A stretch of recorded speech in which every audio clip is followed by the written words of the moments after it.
Welcome to Kenton's videos. Enjoy the video. You start by confirming the exact Note 3 model and current Android build, so you download compatible files. This prevents bricking.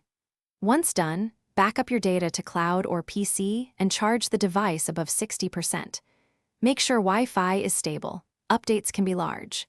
If you plan a manual flash, enable USB debugging in developer options, but only after backup. Now download the correct firmware or check settings about software update to begin the official route.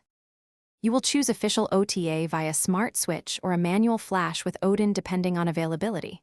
For Odin, load the correct AP, BL, CP, and CSC files and confirm the PIT is not needed. Wrong files cause boot loops. Connect the phone in download mode and watch Odin's log for a green pass. This ensures partitions flashed correctly. For OTA, follow prompts and stay on Wi-Fi. If an error appears, save the log and do not power off until you note the fault. You finish by rebooting and verifying system stability. Check apps, battery drain, and connectivity. Once booted, update Google Play apps and sign back into accounts. If you hit a boot loop, first wipe cache from recovery to clear temporary conflicts, and if that fails, perform a factory reset only after confirming backups. In rare cases of persistent failure or hardware issues, restore the original firmware backup or contact Samsung service. Remember, matching firmware region and model prevents most problems.